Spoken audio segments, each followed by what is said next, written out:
Olá, bom dia, quase boa tarde, 11h45 da manhã, horário de Brasília. Está começando Opinião no Ar, notícia com opinião. Hoje, 24 de novembro, é aniversário das cidades de Sete Lagoas, em Minas Gerais, Áurea, no Rio Grande do Sul e Santa Luzia, na Paraíba. Parabéns para essas e outras cidades que fazem aniversário hoje. Dia Nacional de Combate ao Câncer de Pele. Dia importante, é um câncer perigoso, né? Tem que detectar precocemente também. Bom dia, Amanda. Bom dia, Silvio. Bom dia. Filtro solar sempre. Exato, é uma boa dica. E olha, hoje é o dia da estreia do Rodrigo Constantino como comentarista do Opinião no Ar. Que alegria. Bom dia, Rodrigo Constantino. Seja muito bem-vindo. Bom dia, Lacombe, bom dia, Silvio e Amanda, bom dia a todos que nos acompanham. Um grande prazer, uma honra participar do programa e quero agradecer bastante também a toda a equipe da Rede TV aí, ao Franz, ao Marcelo, por terem confiado em mim. Olha, fizemos barulho ontem nas redes sociais com a sua contratação. Barulhinho bom, para lembrar Marisa Monte, barulhinho bom. E você pode acompanhar o Opinião no Ar também pelo YouTube, pelas redes sociais da Rede TV, Twitter, Facebook e Instagram. E temos um Twitter oficial, um Instagram oficial. O endereço é o mesmo, @OpiniãoRedeTV. A gente espera a sua participação. Use sempre a hashtag Opinião no Ar. Vamos aos assuntos de hoje. Vamos lá. Pauta número 1, eleições municipais. O que vem pela frente no segundo turno? No primeiro teve defeito no sistema do TSE, no aplicativo e título, ataque de hacker. Nossas urnas eletrônicas são realmente seguras? O sistema é confiável? E pauta número 2, a gente vai falar também de eleições americanas. Ainda tem discussão na Justiça, mas o presidente Trump autorizou o início da transição de governo para Joe Biden. Aqui no estúdio está com a gente, mais uma vez, Luiz Augusto Durso, advogado especialista em crimes digitais e direito digital. Doutor Durso, bem-vindo mais uma vez, bom dia. Bom dia, Lacombe, Amanda, Silvio e seja bem-vindo ao Constantino, né? Boas-vindas, bom dia a todos. Grande reforço, Constantino. Também está aqui com a gente Franklin Melo, especialista em tecnologia da informação. Franklin, muitíssimo obrigado pela sua participação. Tenho muitas dúvidas, viu? Bom dia. Bom dia, Lacombe. Bom dia, Amanda. Bom dia, Silvio. E bom dia, Constantino. Vamos tirar as nossas dúvidas. Eu sou uma ignorância total em sistemas, em TI, tecnologia da informação. Acho que na minha época chamava-se processamento de dados. Eu cheguei a cursar uma faculdade disso. Inacreditável. O tema hoje é a segurança do processo eleitoral brasileiro. Então vamos a Brasília com o repórter Eric Klein. Depois de todos os problemas no primeiro turno, como será que o TSE se preparou para a nova votação? Bom dia, Eric.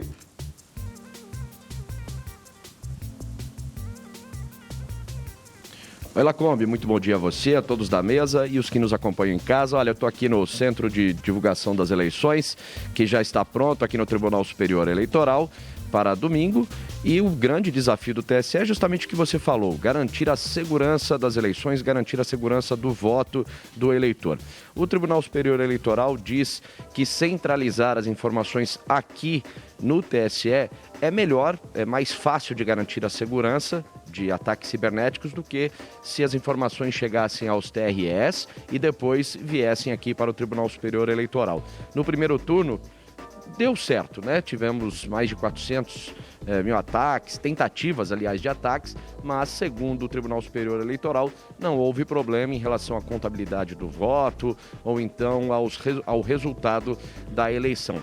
O que o Tribunal Superior Eleitoral diz também é que no segundo turno não haverá, por exemplo, atraso na divulgação final do resultado, como aconteceu no primeiro turno, que houve um atraso de 3 horas. Serão 57 cidades com o segundo turno, sendo 18 capitais. E ontem o presidente Luiz Roberto Barroso disse que quem ataca a democracia, quem tenta os ataques cibernéticos, são milícias digitais. E que a Polícia Federal e toda a equipe aqui de segurança do Tribunal Superior Eleitoral, todos estão aí mobilizados para tentar combater esses ataques cibernéticos para que tudo ocorra na maior tranquilidade. Outra coisa que o TSE diz é que como as urnas eletrônicas não estão em rede, rede, é muito difícil alguém conseguir, por exemplo, trocar um voto, apagar um voto. Então, eles tentam garantir essa segurança do voto dizendo isso, que as urnas eletrônicas não estão em rede e que conseguem com tranquilidade garantir o voto do eleitor até chegar aqui no Tribunal Superior Eleitoral. Esse supercomputador que foi colocado aqui, por exemplo, no primeiro turno, para compilar todos os votos de todas as cidades brasileiras, ele sofreu, como eles dizem, uma calibragem para que tudo chegue da melhor forma possível e que também não haja um acúmulo, que não trave esse supercomputador, como aconteceu no primeiro turno. Olha, o ministro Luiz Roberto Barroso, o presidente do TSE e o Tribunal Superior Eleitoral garantem que nada vai acontecer no segundo turno e que o processo eleitoral vai continuar com a lisura e que a democracia não será atacada, viu, Lacombe? Obrigado, Eric, pelas suas informações. Bom, é uma eleição bem menor, né, com muito menos municípios envolvidos, só eleição para prefeito, as proporcionais para vereador já foram encerradas. Bom, isso, pelo menos, né, vai ajudar o trabalho do TSE para que não haja outro problema. Vou começar pelo Franklin, que é um especialista em TI, e eu já confessei aqui, confesso de novo, minha ignorância absoluta sobre o tema. O TSE talvez tenha se precipitado um pouco nas declarações, a gente ficou um pouco confuso em relação ao que aconteceu realmente no primeiro turno, ataque hacker, ataque ao supercomputador, ao banco de dados, por que houve essa mudança de não são mais os TREs que totalizam os votos ali e depois repassam essas informações para o TSE. Vamos lá, Franklin, como é que a gente caminha nisso? O que aconteceu, afinal de contas, no primeiro turno e que a gente espera que não aconteça nesse segundo turno? Lacombe, as informações são muito inconsistentes, né? Em determinados momentos, as informações, inclusive, se conflitam entre si do que foi disponibilizado pelo ministro Barroso. Uma coisa que não é falado é de que esse problema não aconteceu única e exclusivamente no dia da eleição. Esse problema começou a acontecer no dia 12, quando o sistema de petição do TSE foi indisponibilizado entre as 3 da tarde e a meia-noite. Então, assim, não se fala o que aconteceu, se tem relação com o problema de domingo ou não. Na sexta-feira, o problema também permaneceu, tivemos indisponibilidade. No sábado, dia 14, tivemos o ataque hacker, que inicialmente indicaram que foi um ataque que atacou um banco de dados que estava esquecido. No entanto, os dados dos funcionários foram expostos. Dados de funcionários não são dados que ficam à margem da tecnologia, na internet ou próximo ao website. Ele fica na terceira camada de segurança. Então, assim, e logo em seguida a gente ficou sabendo, acho que no dia 17 ou no dia 18, de que foram, na verdade, 28 bancos de dados, 18 bancos de dados, alguma coisa assim, que na realidade foram invadidos. E aí vem a questão do supercomputador. A questão do supercomputador também traz informações inconsistentes, porque, segundo a primeira informação fornecida às 7 horas da noite pelo ministro Barroso, o que causou o problema de lentidão foi a queda de um núcleo de um processador. Bem, para vocês que não conhecem a tecnologia dessa forma, um núcleo de um processador, ele não afeta o processamento do computador em si. Esse computador, o Exadata da Oracle, que é uma mini nuvem que é colocado dentro do TSE, na verdade ele tem 8 processadores com 4 núcleos cada, sendo que eles são redundantes entre si. Então, quando um fica indisponível, o outro automaticamente assume a responsabilidade e não causa indisponibilidade. Depois, essa informação, no dia 16, foi corrigida pelo ministro Barroso, dizendo que, na verdade, o problema é que a tabela que armazena e que coleta os dados, ela estava vazia e que o supercomputador não conseguiu entender de que esse processo, o processo de inteligência artificial que toma a decisão aonde colocar o registro, não conseguiu entender uma vez que a tabela estava vazia. O que é bem estranho, porque o Exadata também é um computador que possui redundância própria. Então, a partir do momento que um computador ele causa problema, automaticamente há uma decisão que a segunda redundância desse computador ele sobe. Então, assim, várias informações inconsistentes que afetam a nossa confiança no processo. Eu acho que, só para a gente tentar separar um pouco as coisas, porque acho que foram vários eventos no mesmo dia e torna as coisas um pouco complicadas e conflitantes, né? Acho que a gente precisa separar o que foi ataque cibernético e que isso, segundo o próprio TSE, pode no máximo ter provocado algum tipo de demora ou falha no funcionamento do e-título. Acho que todos nós tentamos acessar o e-título no dia da votação, no domingo, e não conseguimos. E outra coisa foi o atraso na divulgação do resultado das urnas, esse atraso de 2h30, que aí sim tem a ver com esse supercomputador que não teve seu teste de desempenho feito adequadamente, porque chegou em agosto, por causa da pandemia, atrasou as vésperas da votação e não conseguiu passar por todos os testes. E por isso o resultado da eleição não foi afetado, quer dizer, há uma integridade no resultado das urnas, do que saiu das urnas. Como é que você pode explicar isso para a gente, Dulce, esses dois eventos, separar esses dois? Você tem razão, Amanda, porque o que foi noticiado é que a questão do ataque hacker prejudicou o aplicativo, o sistema em si, e a apuração aí seria um problema do processador desse megacomputador. Mas o Franklin goza de um pouco de razão no sentido de que nós não sabemos se isso tem ligação, porque o ataque anterior pode de fato ter prejudicado ou até estragado esse processador e isso ter também causado essa falha e essa morosidade na apuração. Então, é difícil responder, e por isso a perícia e a Polícia Federal, todos que estão envolvidos, precisam responder se tem ligação, que pode de fato existir essa ligação. Mas o que foi noticiado por enquanto é que a questão da apuração é um problema de processamento, de computador em si, que não teria questões envolvendo ataques hackers ou outra iniciativa criminosa. E que esses ataques sim teriam prejudicado e muito, inclusive eu tive muita dificuldade, não consegui usar o aplicativo do e-título e outros sistemas. Também não. Pouquíssimos me relataram que conseguiram. E aí sim, porque o que foi noticiado é que o TSE, ao perceber o ataque, tirou 2 sistemas e servidores importantes do ar. E um deles estaria diretamente ligado ao aplicativo. Vamos pegar o gancho, então, dessa resposta aqui do Dr. Durso sobre o aplicativo para colocar uma questão aqui para o Franklin, e acho que o Rodrigo também pode entrar aqui nesse debate. Só fazer um parêntese antes, que a Justiça Eleitoral ela é uma jabuticaba brasileira que não existe em várias partes do mundo, tem um orçamento bilionário e no dia da eleição... Inclusive em anos em que não há eleição. E aí é até curioso, né? Eles tiveram 2 anos para se preparar, mas enfim, não se prepararam. E aí, durante o processo eleitoral, a gente descobre essa sequência de falhas e as explicações do presidente da corte, o ministro Barroso. Cada vez ele foi se complicando, cada vez que ele falava ao longo daquele domingo. Mas a minha questão era em relação ao aplicativo, né? O e-título não funcionou, acho que isso é uma constatação não só nossa aqui na bancada para quem tentou usar, mas também de milhões de brasileiros. E aí o Barroso, durante uma das coletivas, falou, olha, não, mas tem aqui algo muito alvissareiro para a próxima eleição, vai ser possível votar pelo celular, por aproximação. Então a minha pergunta para vocês é, um país que não conseguiu se preparar para um aplicativo de justificativa de voto, está preparado para um voto via celular? É seguro, Franklin? Não é seguro. É seguro no seguinte aspecto, né? Você hoje no celular você tem mais segurança do que você tem quando você vai num colégio para votar. Mas qual é o problema que eu vejo com relação ao voto pelo celular? A questão da corrupção do voto, não é? Eu posso ter um traficante do meu lado que fala assim, vote aí no meu candidato. E se você não votar, o que pode acontecer com você? Então, assim, precisa ser levado em consideração os aspectos tecnológicos, políticos e sociais, coisa que não está sendo avaliado.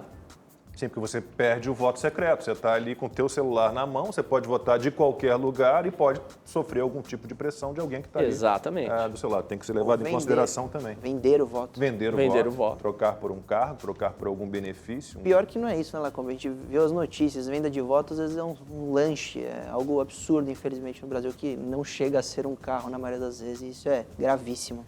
Vamos trazer para a conversa, então, o Rodrigo Constantino, agora como comentarista fixo do Opinião no Ar. Muita alegria de ter o Rodrigo aqui com a gente. Constantino, vamos lá. Votação por celular, eu quero a tua opinião. E o ministro Barroso deu lá declarações meio desencontradas, mas ele tem certeza de uma coisa, ele é rápido na investigação. Ele já sabe quem fez os ataques hackers, foram as milícias digitais. Foi rápida a investigação. Rodrigo, bem-vindo mais uma vez. Pois é, Lacombe, muito obrigado. Olha, o que eu estou vendo dessa discussão toda que eu estou acompanhando, né, é que existe um dilema. nós temos que manter a privacidade do voto para não ter venda de voto, não ter pressão, intimidação, e ao mesmo tempo nós temos que tomar cuidado com a confiança, porque sem confiar no sistema, não importa nem que tenha ocorrido a fraude ou não a princípio, se a população não confiar no sistema vigente, isso é ruim para a democracia. Então esse é o dilema que se apresenta, né? E no mundo inteiro. O que eu queria trazer para o debate e perguntar para os nossos convidados também é isso, né? Quer dizer, nós vemos países com muito mais capacidade tecnológica do que o Brasil, países como os Estados Unidos, que já mandaram gente para a Lua na década de 60, né? E que não adotam totalmente esse modelo eletrônico. Eles têm desconfiança. Agora mesmo é nossa pauta aí, mas está tendo problemas com as empresas que oferecem esse software e tudo, em algumas leituras, né, das urnas. E muitos ainda preferem justamente a questão do voto ali manual, na cédula.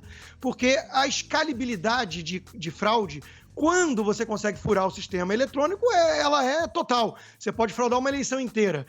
No caso de fraudar a eleição com cédula, que sempre existiu na história, também não entendo por que essa celeuma, né? De repente todo mundo chocado por falar em fraude. Sempre aconteceu isso e sempre teve judicialização. Hoje, parece que é porque o Trump perdeu é que não estão aceitando muito isso. Mas fica também no ar essa questão, né? Se você furar o sistema, você mexe no resultado inteiro. E sobre o Barroso, Lacombe, como você mesmo colocou, eu não estou conseguindo entender a postura do presidente do TSE, né? Porque ele está condenando todo aquele que faz questionamentos importantes. Quer dizer, parece que é proibido perguntar, o que é o papel de qualquer cidadão, qualquer democrata e principalmente jornalista, né? Nós temos suspeitas de fraude, nós temos a percepção que é abrangente de que pode ter tido algum tipo de distorção, né? E perguntar, até mesmo quando vem de um parlamentar, o ministro já qualifica como isso aí estaria colocando em ameaça, em xeque a democracia, enquanto que me parece que é o contrário. O que está colocando em ameaça a democracia é justamente a falta de credibilidade do sistema e de confiança do eleitor nessas urnas eletrônicas. Daqui a pouquinho o Franklin Mello e o Dr. Durso falarão um pouquinho sobre essa questão que o Rodrigo levantou, porque outros países, né, mais desenvolvidos, com mais tecnologia, não usam um sistema de votação eletrônica parecido com o nosso sistema aqui no Brasil. O nosso sistema ele foi implantado na década de 90, exatamente em 1996, ainda no governo Fernando Henrique. De lá para cá, a urna mudou muito. Então, assim, o Brasil adotou essa tecnologia muito cedo, muito antes do que muitos outros países. Isso foi gerando uma certa confiança, vamos dizer assim, nesse sistema. Ou, na verdade, um processo de acomodação disso. Na minha visão, os outros países não adotam esse tipo de tecnologia por um simples fato, não confiam nela.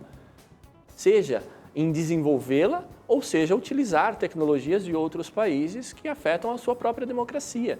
A gente vai lembrar, no começo da história, quando as casas de custódia falhavam ao dar garantias do dinheiro que você depositava, a confiança caía, a inflação subia. Não é diferente com as urnas eletrônicas. Se você não tem de forma generalizada entre uma população, entre uma sociedade, a confiança em uma determinada tecnologia, ela serve muito mais para gerar instabilidade política do que eficiência na eleição. Então, na minha visão, com medo dessa instabilidade política, os outros governos acabam não adotando pela falta de confiança. Dr. Durso. Eu vejo isso, às vezes, muito mais como costume e tradição do que, de fato, por eficiência e segurança. A urna eletrônica, como o Franklin lembrou, vem de 96. Então, em 96, isso era magnífico, pioneiro, eficiente e relativamente seguro, bastante seguro, o sistema da urna eletrônica.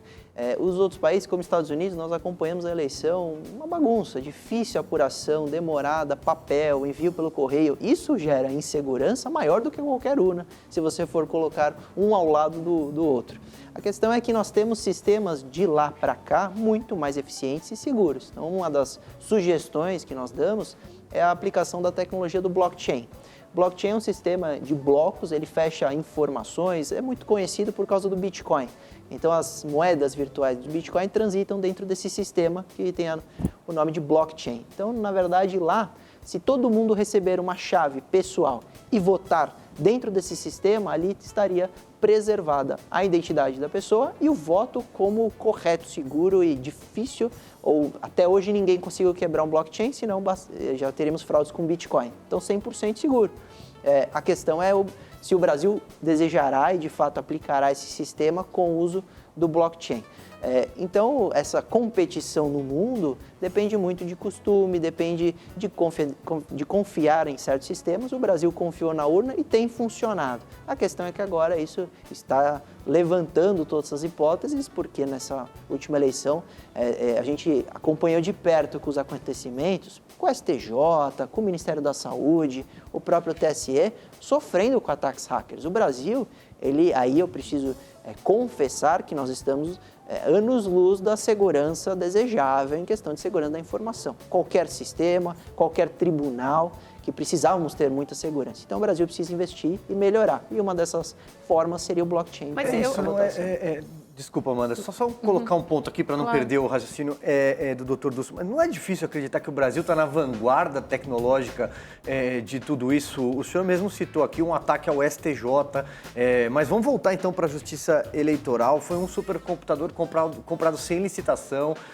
às vésperas da eleição, por um preço milionário, por uma única empresa. Aqui não preciso nem citar o nome da empresa, mas enfim, nós estamos realmente nessa vanguarda tecnológica para implantar um sistema eleitoral desse porte? Mas foi uma solicitação. Que só havia esse sistema, desculpa, mas só existia nessa empresa, né? Que havia sistemas similares em outras. Mas foi uma solicitação da PF, né? Depois de um teste público de segurança, que se chegou a uma conclusão ali que seria mais seguro que o TSE fizesse essa contabilização, centralizasse essa contabilização dos votos que antes era feita em cada um dos 27 tribunais regionais eleitorais. Então, foi depois dessa indicação, desse relatório da Polícia Federal, né? Justamente para tentar obstruir qualquer tipo de falha que pudesse haver nas urnas, que esse supercomputador foi comprado. A questão é a falta da licitação, né? Porque a desculpa inicial era essa, só existe nessa empresa. E a gente, Franklin pode falar, existem sistemas similares em outras empresas. É uma empresa estrangeira, confiável, acho que o problema não está. São dois pontos importantes. Primeiro, a centralização, a decisão da centralização em si,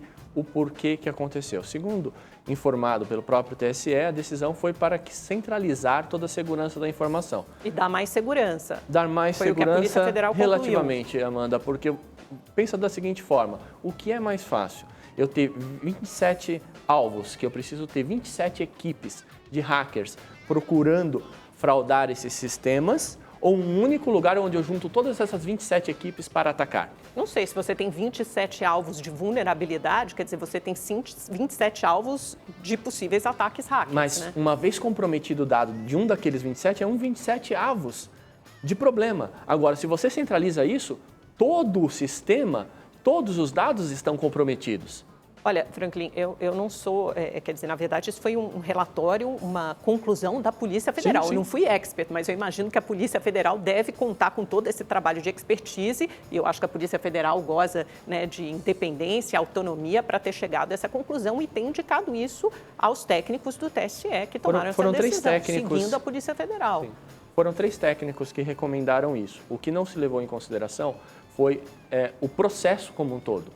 Uma decisão técnica, ela não pode ser tomada de forma isolada por tecnocratas. Você precisa ter uma visão estratégica, uma visão de gestão, uma visão de governança de todo o ciclo de vida. Foi uma equipe que tomou essa decisão. Acho que a gente precisa deixar claro que a urna eletrônica existe há 24 anos, elas são auditáveis, passam sempre por esses testes públicos de segurança e nunca houve, sempre se investigou e nunca se encontrou uma evidência, uma prova de fraude. Não, o que o doutor Dulce falou. Segundo a Vice-Procuradoria-Geral Eleitoral e o Tribunal Superior Eleitoral, não foi... Por exemplo, em 2018, circularam várias teorias da conspiração na internet, nas redes sociais. Eles disseram que uma investigação foi feita depois de 2018 e não houve nenhuma desses casos relatados nas redes sociais, não foi encontrada nenhuma evidência de fraude. Então, acho que a gente tem um sistema bastante seguro. Até um pouco de síndrome de vira-lata, falar só porque o Brasil tem esse método que é o mais moderno, um dos mais modernos do mundo.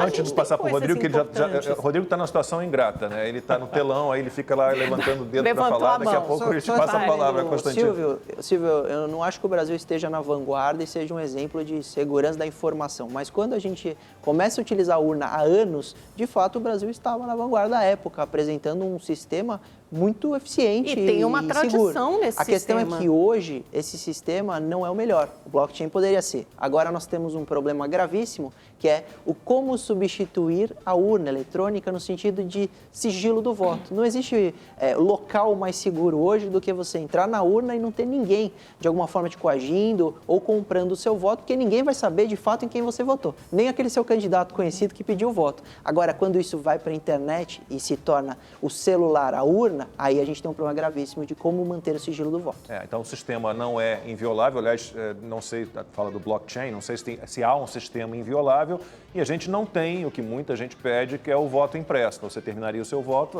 né, seria feita uma cópia do seu voto, seria depositada numa urna, você teria como auditar mais à frente. Rodrigo Constantino pediu a palavra. Vamos lá, Rodrigo. É exatamente isso, Lacombe, porque quando você vota, tem aquele dilema que eu coloquei no início, você precisa ter a privacidade e você precisa ter a confiança de que o seu voto valeu, que foi em quem você votou, né? Da forma que está hoje, não tem isso. E, de novo, eu entendo a posição do Dr. Urso para falar de falar de blockchain, tá? É uma tecnologia mais avançada e mais segura. Mas como é que explica isso para a população brasileira em geral? De novo, né? A eleição precisa ter a confiança do povo, senão o sistema todo está ameaçado. Né? Você não confia na democracia se você não confia no processo. Você explicar que o blockchain, em primeiro lugar, o que é, e depois que é confiável para toda a população brasileira, boa sorte. Em relação à questão da concentração, né, da centralização, eu concordo 100% com o que colocou o Franklin. Né? Você concentrou também o alvo. Basta você conseguir violar que você muda o resultado todo. Foi exatamente o meu ponto inicial. E em relação à confiança das urnas ou não, quer dizer, não faz sentido, me desculpa, mas não faz sentido acreditar que países como o Japão e os Estados Unidos não conseguem chegar ao estado da arte que o Brasil consegue, né? Então, é óbvio que há uma desconfiança. Aqui nos Estados Unidos eu sei disso, porque é um tema recorrente, né? E eu quero lembrar, inclusive, que a própria Amanda, né, apresentou uma reportagem nessa Rede TV quando o Trump venceu em 2016, falando exatamente disso, né? Mostrando que havia muita desconfiança em relação a fraudes. Então, de novo, esse é um assunto recorrente. Não é porque a gente tem que lembrar que não muda só porque o resultado foi a favor do que a gente quer ou não. É o sistema que está em debate. Veja que no Brasil mesmo, em 2014, tivemos aquela questão ali do Aécio Neves com a Dilma Rousseff, que todo mundo já estava cantando vitória do Tucano e de repente houve uma reversão, né? O Acre ali entrou no final. Então isso, de novo, isso vai minando a confiança dos brasileiros no próprio sistema e, portanto, na própria democracia. Dr. Dulce explica daqui a pouquinho o que é então, o blockchain, né?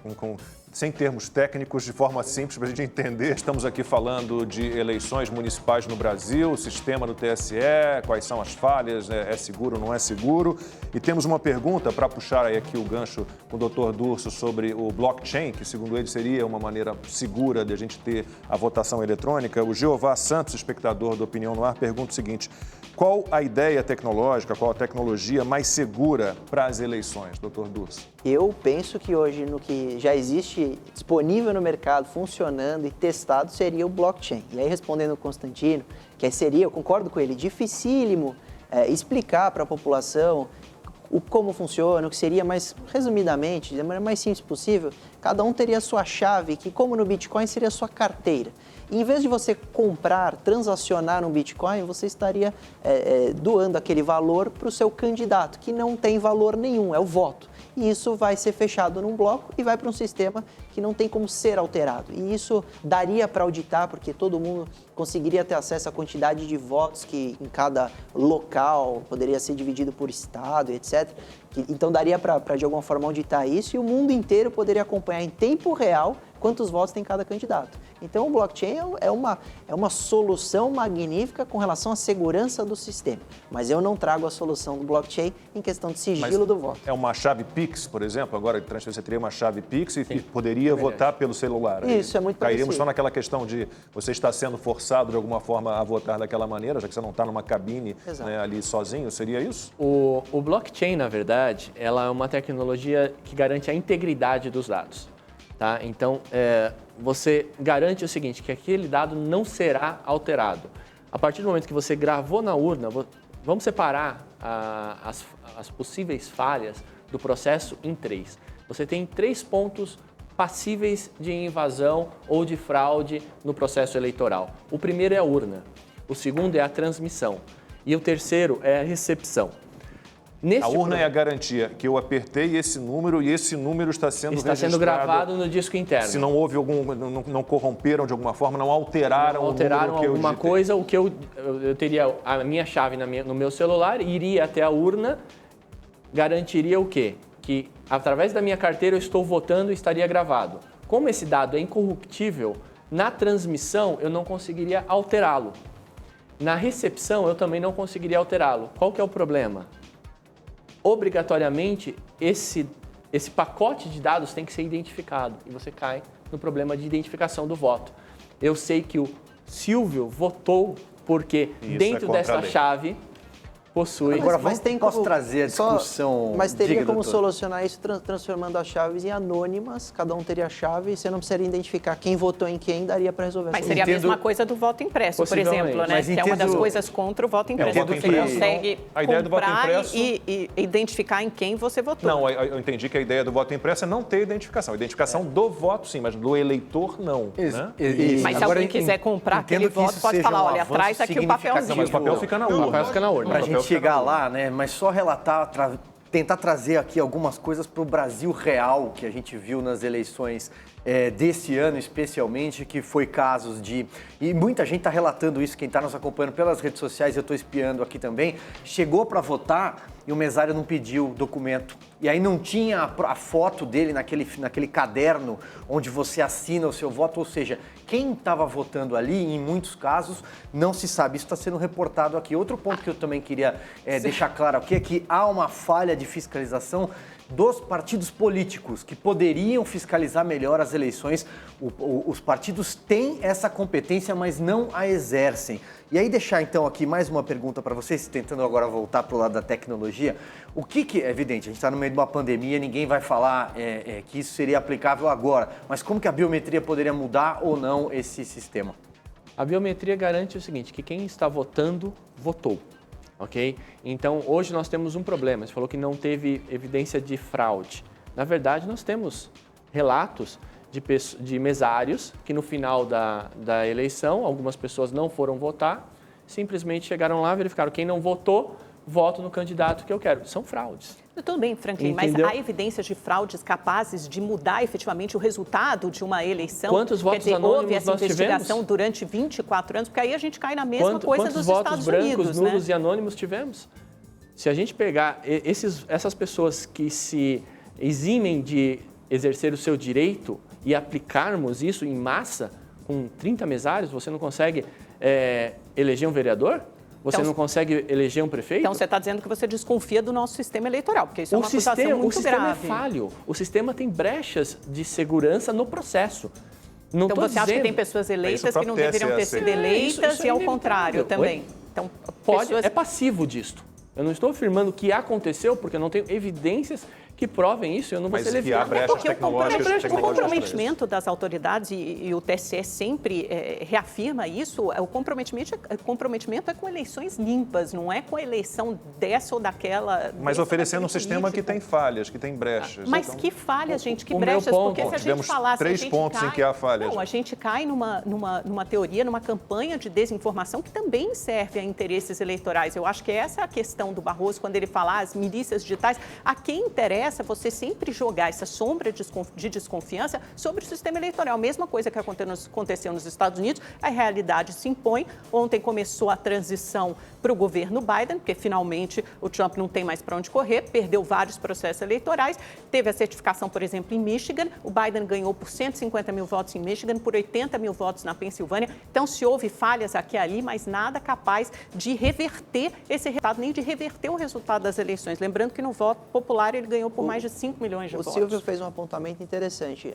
Nós temos a campanha de classe da OAB e ela é feita com a urna eletrônica. Mas os partidos, né, a oposição, os candidatos, eles têm os fiscalizadores que toda a urna ele retira o boletim e faz a contagem extraoficial. Exatamente, eles acompanham o boletim de urna. Agora, a sua solução seria muito boa. A gente precisaria mesmo de uma eficiência muito maior dos partidos para, de alguma forma, também fiscalizar, acompanhar essa apuração. Seria uma excelente iniciativa. Deixa eu botar o Constantino na conversa. Constantino, eu vou passar para você com uma pergunta. Eu acho que é isso. Veio Sivalda Navarro, é parente sua? Não.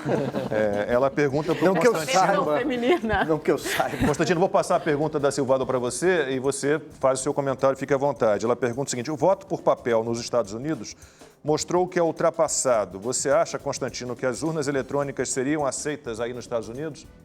Não, já está tendo muito debate em relação a essa Dominion, que é uma empresa que tem ligação com a outra lá, né, da Venezuela, e isso tudo gera muita desconfiança aqui nos Estados Unidos e com toda razão. Veja, o que está faltando talvez nesse debate todo é lembrarmos que o fator humano é primordial, né? Por mais que a gente tenha camadas e camadas de tecnologia, no final das contas o que pode fazer diferença é alguém que vai ter ali um poder para determinar alguma coisa ou não. Tem a questão dos mesários, que foi bem colocada, para fiscalizar se você é você. Tem a questão dos partidos. Veja que tem denúncias, e as denúncias do Partido Republicano não são do Trump, né? Elas são muito robustas, né? O próprio Rudolph Giuliani, ex-prefeito de Nova York, é um advogado respeitado, ele deu ali inúmeros indícios, né? E veja que essa questão do voto todo por correio é suspeita, votos que foram feitos depois do horário e sem bater ali a assinatura, a identificação, né? E Partido Republicano, representante do Partido Republicano, sem acesso para fiscalizar isso, né? Isso é muito grave. Isso aconteceu. Então, existem vários indícios. Eu acho muito curioso, né, que esses que estão falando, não, bola para frente, chega, o Trump não quer aceitar a derrota, são os mesmos que ficaram durante 4 anos martelando e batendo na tecla de conluio russo. Houve uma mega investigação, não deu em nada. Eu repito, basta pegar as mensagens, as reportagens daquela época. Vários jornalistas, vários canais de imprensa mostrando ali suspeitas e diziam que o Trump não era um presidente legítimo. Ficaram 4 anos martelando nisso. São os mesmos que hoje falam, não, esquece isso, bola pra frente. E enquanto que tem muitos indícios de fraude e as pessoas estão questionando, falando, vem cá, vamos averiguar, vamos melhorar, inclusive, o sistema pra frente para gerar mais confiança do eleitor. Então, é muito difícil entender essa postura. Isso, para mim, joga muito mais lenha na fogueira da desconfiança do que essas frases, né, de gente que tem conflito de interesse, que eram os mesmos que falavam de fraude e conluio russo lá atrás, sem nenhuma evidência, falando que agora isso é teoria da conspiração, isso é paranoia. Não é. Existem vários indícios, isso precisa ser apurado. E o Tucker Carlson, na Fox News, o canal de maior audiência nos Estados Unidos, entrevistou um especialista ontem à noite e ele dizia que o Google, isso é outro assunto que eu queria trazer para o Franklin e tudo mais, as Big Techs, o Google teria manipulado pelo menos 6 milhões de votos na cabeça dele. Como? Durante 4 dias ficaram lembrando de votar só para o perfil mais democrata, mais progressista, e não fazia a mesma coisa para um perfil mais conservador e republicano. Isso é um escândalo. Nós temos também que trazer à tona esse debate sobre as Big Techs e o viés evidente que elas têm a favor dos democratas. Próximo tópico, a então. Cambridge Analytica fez, então, em 2016, a favor do Trump, né? Com mensagens e contra Hillary Clinton, se a gente for embarcar nessa de Big Techs e discussão tecnológica. Bom, daqui a pouquinho a gente pode falar um pouquinho de Big Techs, mas é aquela história, né? Você tem direito a investigar. Senão a gente cai naquela história do PT, né? Que pediu o impeachment de todos os presidentes desde a reabertura, né? Desde o fim do regime militar, mas aí quando pediram o impeachment da Dilma, aí é golpe. Ele pode, mas quando os outros pedem, aí, bom, peraí, aí também não. 12h35, horário de Brasília. Rodrigo Constantino puxou aí o tópico das Big Techs, né? Que fizeram uma boa censura lá nos Estados Unidos durante a campanha para a eleição presidencial. Silvio Navarro quer tomar a palavra aí e falar um pouquinho disso. Sim, eu acho que o Rodrigo trouxe uma questão muito interessante. Ele citou o caso do Google, mas eu queria citar o caso de outras plataformas, como, por exemplo, o Twitter, que teve um papel ali ao impedir determinados tweets, determinados posts da campanha do presidente que tenta, não vou entrar aqui na discussão sobre o resultado da eleição, que não é o nosso ponto, mas enfim, foi algo inédito, o papel das Big Techs, pelo menos que a gente saiba nessa eleição. E aí o Dr. Durso comentava aqui, queria então passar a palavra, sobre essa história de você ser obrigado a, num dado momento, desbloquear alguém. Onde é que fica o teu direito de escolher quem você segue e quem você quer que te siga? Esse tema do Constantino é muito bom, tem tudo a ver com o nosso tema e isso eu vejo como falta de regulamentação jurídica. A gente vai precisar regulamentar por algumas questões. Primeira coisa é a questão de posts apagados. A plataforma pode ou não apagar, a gente está em debate em relação a isso no projeto de lei 2630, que está no Senado, está na Câmara, foi aprovado pelo Senado, e está debatendo exatamente isso, até que ponto a plataforma poderia ou não apagar um post de um candidato, de um político ou de um governante. Outra situação é o alcance da publicação. Imagina o candidato A e o B. Os dois postam ali a mesma foto, a foto do candidato A tem muita relevância, a do B não tem relevância nenhuma. De alguma forma, a plataforma, pelo seu algoritmo, está interferindo na eleição, porque aquele terá mais alcance, atingirá mais eleitores e por aí vai. E outra situação é essa que o Silvio pergunta. Mas pelo mérito de um candidato, já que ele consegue, né, de alguma forma, ter mais engajamento. Não necessariamente. Às vezes o algoritmo vai entregar por várias questões que a gente nem entende, nem as Big Techs muitas vezes entendem, que pode ser por causa de like, pode ser pela quantidade de seguidor, mas se você auditar e colocar dois candidatos com a mesma quantidade de seguidor, pode ser que, por causa de uma explicação que nós ainda não temos, um tenha mais engajamento ou mais alcance do que o outro, mesmo tendo a mesma quantidade de likes, comentários e por aí vai. Então isso ainda é um mistério e é uma caixa de Pandora que está sendo arduamente debatido e criticado, porque o próprio Twitter teve uma situação gravíssima que seu algoritmo era racista, dava prioridade para pessoas de pele de cor branca, algo gravíssimo. Então nós estamos debatendo sobre o algoritmo. E aí, em relação a bloquear ou não, olha como é importante a regulamentação. O próprio projeto de lei 2630 traz um artigo para regulamentar isso no Brasil. Então nós tivemos nos Estados Unidos o Trump obrigado pela justiça a desbloquear seguidores que ele tinha bloqueado no Twitter e, aos olhos da justiça lá, entenderam que aquela é uma plataforma oficial, porque ele usava aquilo para tudo, comunicados oficiais, etc. E os nossos candidatos estão na mesma linha, os nossos políticos também. Então, esse artigo, ele colocaria uma limitação para o candidato definir se sua plataforma será política e, se for, não poderá pagar, para respeitar a Constituição, questão de transparência e de acesso à informação. Então, é importante essa regulamentação. Franklin, o papel das Big Techs. Bem, as Big Techs, um fato notório é de que eles são progressistas. Não há como negar isso. O próprio Ryan, ex-funcionário do Facebook, indicou que os moderadores do Facebook que filtram conteúdos, ele trabalhou no Facebook, são progressistas e que ele foi penalizado dentro do Facebook por não concordar em fazer esses filtros de conteúdos. Os algoritmos do Facebook, do Twitter e as políticas de bloqueio são claramente progressistas. E mais grave do que isso, vimos isso nas eleições americanas, os twitters e os posts do presidente Donald Trump, embaixo ia assim, essa informação, Joe Biden, potencial eleito, embaixo do Twitter de Donald Trump. Então me responde como isso não é um viés ideológico dentro das fintechs. Ele estava postando fake news, né? Eu acho que era isso, era isso Mas era que o Twitter estava divertindo. Mas eu acho interessante essa mentalidade assim da direita, são progressistas, etc. Mas a direita se beneficia muito das redes sociais, né? O Trump, por exemplo, o próprio Bolsonaro no Brasil, são presidentes que gozam de muita popularidade nas redes sociais, fazem anúncios de políticas públicas pelas redes sociais, às vezes governam pelas redes sociais, mobilizam a sua militância pelas redes sociais, ou seja, a direita sabe usar muito bem as redes sociais. Mas a questão do poder econômico dessas Big Techs. Sim, mas qual é a relação que isso tem? Eu vou passar para o Constantino, em relação aos bloqueios. A direita sabe usar e ela fica quietinha, ela não vê quem pensa diferente dela ser censurado e apoia isso. Constantino. Na verdade, a Amanda tem um ponto, né? Porque a direita até teve que aprender a usar bem as redes sociais porque a mídia tinha uma hegemonia praticamente de esquerda, a mídia mainstream tradicional. E ela aprendeu muito bem a usar as redes sociais. E é exatamente disso que se trata. Há, portanto, uma reação. Vamos lembrar que os democratas e a esquerda progressista, eles culparam as redes sociais pela derrota em 2016. Né?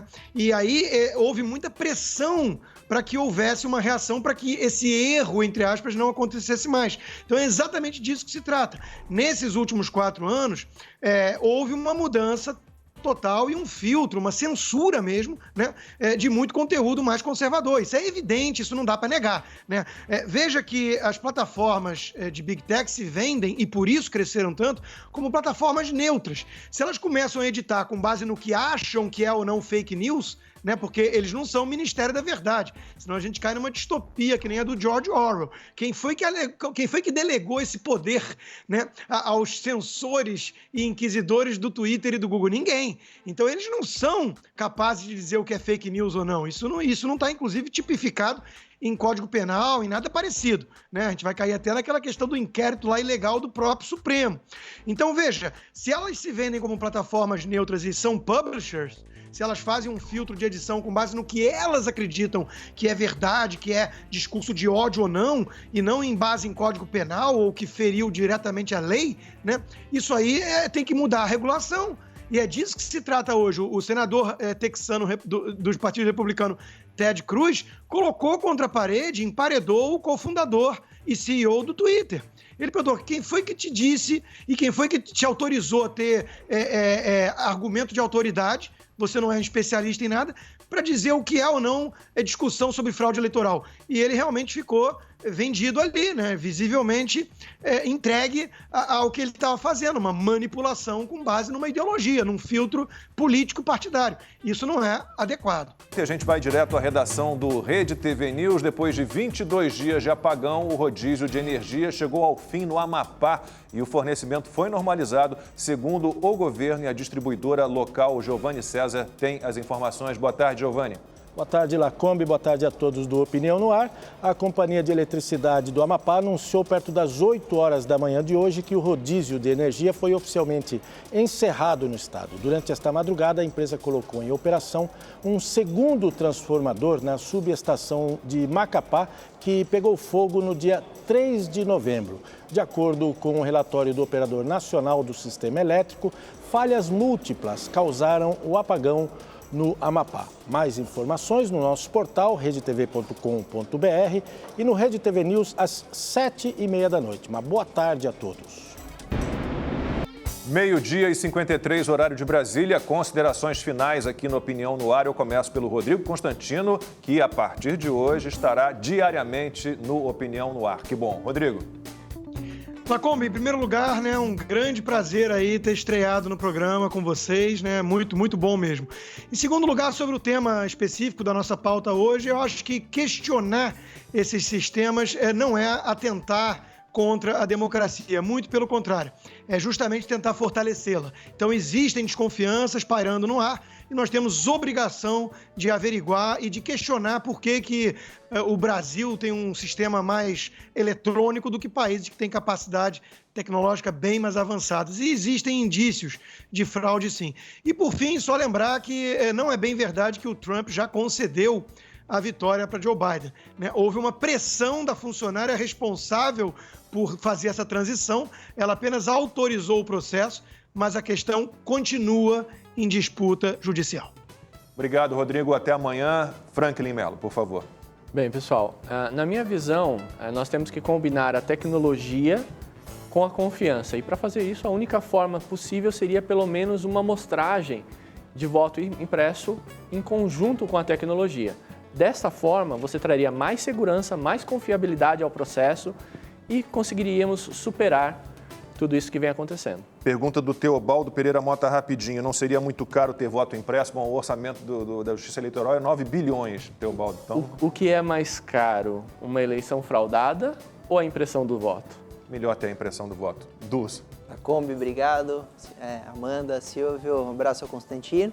É isso, um programa como esse é super importante porque debater sobre o tema é evoluir. Então a gente tem que debater bastante sobre as urnas, sobre os outros países, sobre as formas e a evolução do sistema eleitoral. Foi um prazer, obrigado a todos. E faltou a gente falar daqueles gráficos de apuração, tanto nos Estados Unidos quanto no Brasil, né? Aqui na Prefeitura de São Paulo, a gente vê o crescimento uniforme, homogêneo de todos os candidatos, sem nenhum tipo de variação.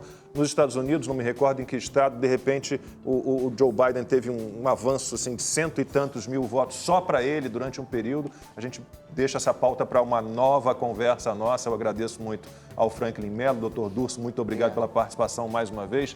Silvio Navarro, Amanda, obrigado. Amanhã a gente está de volta, meio-dia e 55 agora, 11h45, tá? 11h45, horário de Brasília, Opinião no Ar, aqui com você de segunda a sexta-feira. É isso, pessoal. Sigam a gente nas redes sociais, hein?